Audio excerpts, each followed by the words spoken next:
Hey guys, welcome to Through the Bible Verse by Verse, a plain and simple study of the entire Bible, book by book, chapter by chapter, and verse by verse.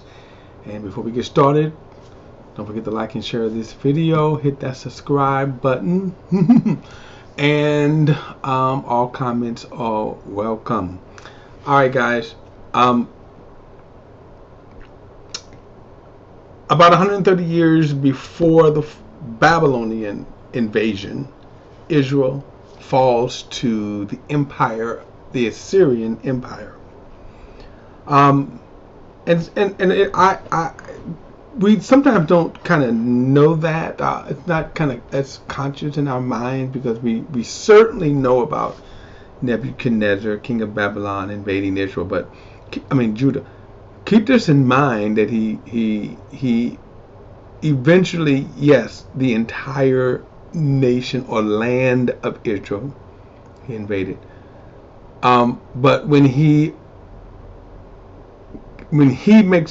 called this his invasion, I should say, when he invaded the land, let me say that right. When he invaded the land, it was Judah, the region of Judah, which is the southern kingdom. Let me see if I got a map right here because it might be a little interesting to see this. What is this map here? Nope. Well, this is kind of good in that, okay, so look at this map here. If you notice up right towards going up a little bit, the top, and you see where it says Assyria. All right, Assyria. So you kind of know this is the invasion part coming in here.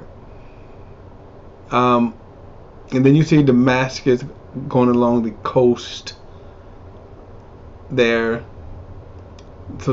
And then Babylonia is going to come really a little further down. But Assyria is the one that invaded Israel. Now, I'm trying to see if I can see where Jerusalem is at. I thought I had. Guess I don't. I wanted to show you a picture of Jerusalem here. Okay, so when you look at this here, the one on the right, you see sort of the 10 tribes. So Dan, Zebulun, if you kind of look up north towards the top of the one that's on the left side of the screen here. But when you look at the Dead Sea, look at Judah right there. Find the Dead Sea. So then you see the land Judah. So again, that's kind of a division of the land right there. That's not the best. That's not the best map. I should have a bigger one. But Israel falls now. So the northern kingdom falls. Okay, so that's the thing that's important here. The northern kingdom falls, Israel falls, and when Israel falls, that land is, because he deported, the king of Assyria deported all the Israelites, and then he resettles the land, okay, with Assyrians and other people.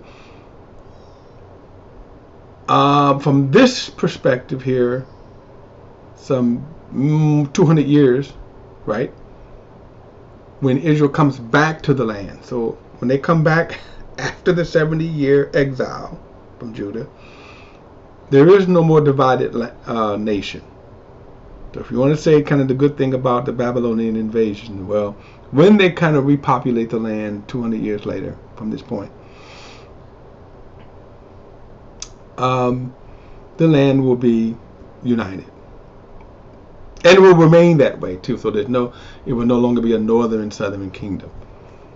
They're not out of trouble because they're still going to be worse. But anyway, when I say worse, because during the time of Jesus, it's one land. They don't have, only a fraction comes back And so this is why, again, we will have the land of Samaria during the time of Jesus.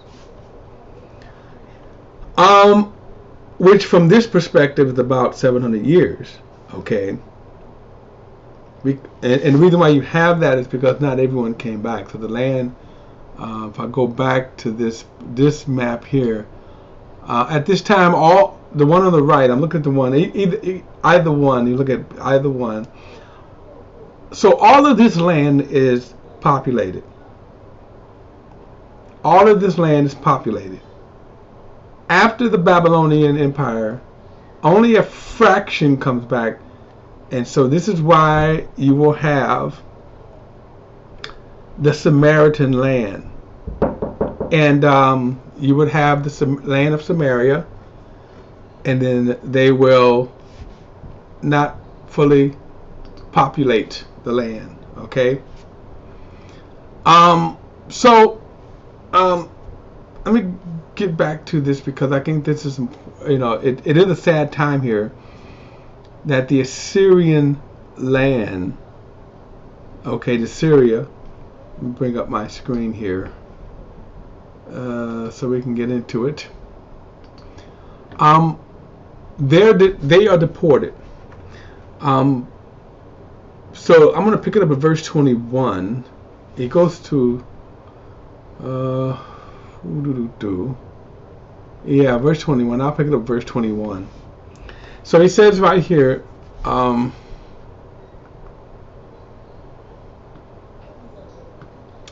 verse 21, he says, when the Lord tore Israel from the house of David,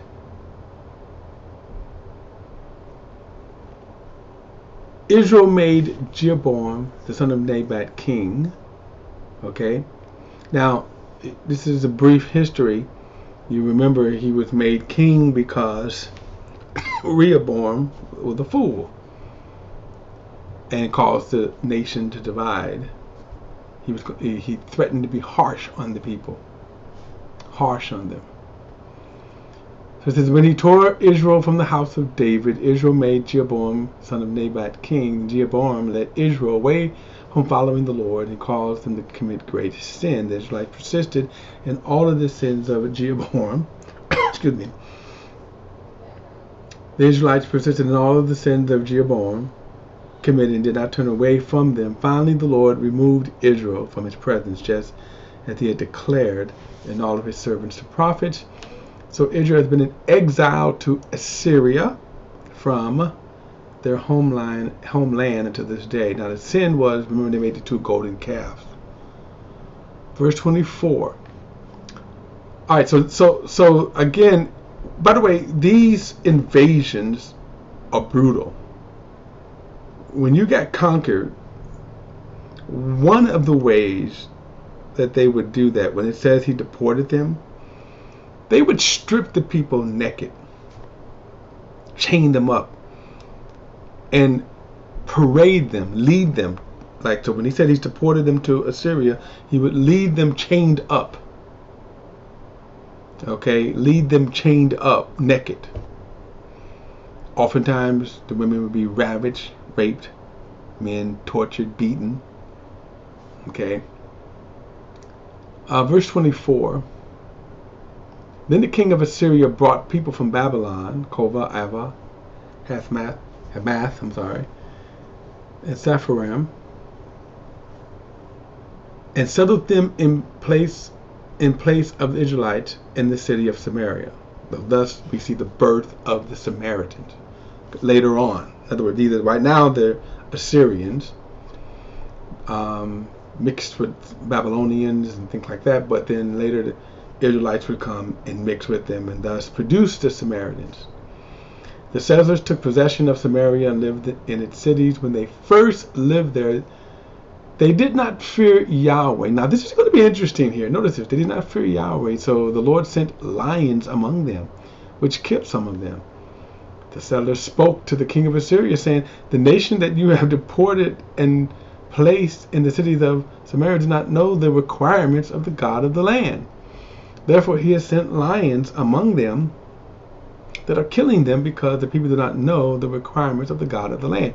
Now this is pagan reasoning here, which is in and of itself amazing because, and we're going to see this later on. The writer here is going to tell us that they feared the Lord, but they didn't turn from their pagan ways. I'll explore that more because that's amazing. And then you're going to see and understand why judgment is justified. Alright, but anyway, so they're living in the land of Samaria, in the land of Israel, and God sends them lions. Verse 27. Then the king of Assyria issued a command, send back one of the priests you deported, have him go and live there so he can teach them the requirements of the God of the land. So one of the priests they had deported came to live in Bethel, and he began to teach them how they should fear Yahweh. Stop. So one thing that becomes interesting here is this. Notice too how the knowledge of God, one of the ways, is spread to these, again, pagan people. Verse 29, but the people of each nation were still making their own gods in the cities where they live and putting them in the shrines of the high places that the people of Samaria had made. The men of Babylon made Sakar-Benoth. The men of Koth made Nergal, and the men of Hamath made Ashima, and the Evites made Nibhas of Tartak, and the Sapharites burned the children in the fire to Adramelech and Analamach, the gods of Shapharim. They feared the Lord, but they also appointed from their numbers priests to serve them in the shrine from the high places. They feared the Lord, but they also worshiped their own gods according to the customs of the nations where they had been deported from. So remember, the Assyrians deported these people in, and they brought their worship. Now, because, and this is again crazy because, yes, they feared the Lord because they said, send one of the Levite priests back to teach them how to fear the Lord. So they did that, and yet kept their own practices. Amazing here. Now, this is amazing, right? Because notice he said over and over, they feared the Lord. So they kind of acknowledged God on the one hand, but still had their pagan practice on the other hand. Now, one of the things here to understand, I think, is the sin nature. We go back to Adam. You start there. Spiritually speaking, man is cut off from Adam. Man is incapable then of pleasing God. I mean, basically what they did was kind of stayed off the wrath of God. Ultimately, man's problem is always solved in the sacrifice of Jesus Christ. And this is amazing when you have these pagan worshipers, on the one hand acknowledging God, but yet still retaining their pagan practices, which is an affront to God. Verse 34, they are still practicing the former customs to this day. None of them fear the Lord or observe the statutes and ordinance, the law and commandments the Lord commanded the descendants of Jacob. He had renamed him Israel. So, verse 34, the Lord made a covenant with them and commanded them, do not fear other gods, do not bow down to them, do not serve them, do not sacrifice to them. Instead, the fear of the Lord who brought you from the land of Egypt with great power and an outstretched arm. You are to bow down to him, and you are to sacrifice to him. You ought to be careful always to observe the statutes and ordinance the laws and the commands he wrote for you, and do not fear other gods. Do not forget the covenant that I have made with you. Do not fear other gods, but fear the Lord your God, and he will deliver you from the hand of all of your enemies. Now the Assyrians were noted to be one of the most brutal people ever. And it was said that communities would commit mass suicide rather than fall under the hand of the Samaritans. So that's why it is noteworthy to note that the Israelites fell under the Assyrians and that God allowed them. Now, at the same time, if you stop and you think about this, did they not bring this on themselves? Did they not say, you know what, this is, you deserve this. You deserve this judgment here. When you can acknowledge, when you can acknowledge the God of heaven and yet turn away from it.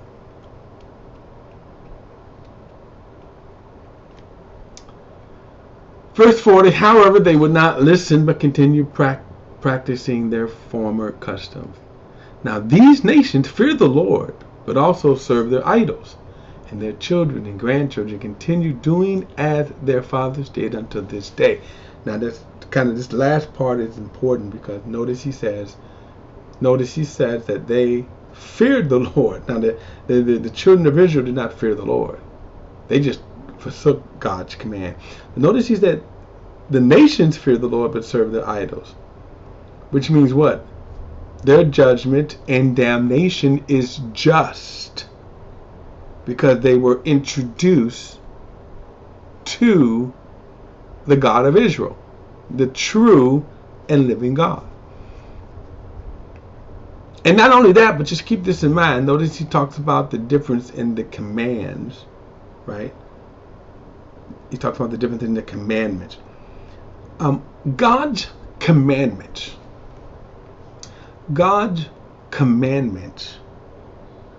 are just. Not when we say holy, yes, they're holy, but I want to focus on just for a moment. Because notice he said, these nations fear the Lord, but also serve their idols.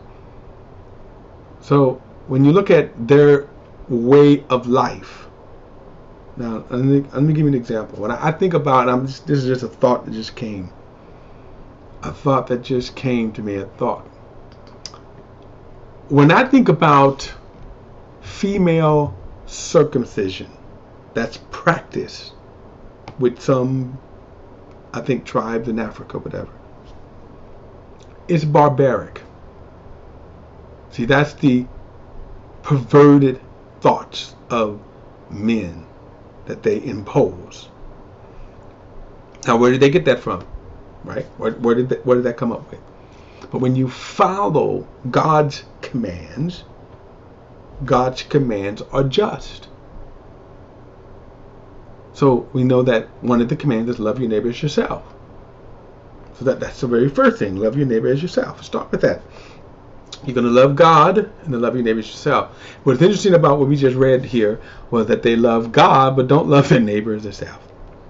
The Israelites just did not do any of them. They did not love God, and they certainly didn't love their neighbor as themselves. But God's commandments is just. My point is, the Gentile or the non-Jewish nations, these Assyrian nations, they were introduced into the commands of God, which are just. If they followed the commands of God, people would be treated fairly. People would be treated right. That's not how they did it. And they served. They in a sense served both, which means their damnation would be just. Okay, guys. Don't forget to like and share this video. Hit that subscribe button. And remember, all comments are welcome. Subscribe to BP, the Bible Perspective. I'll see you in the next study.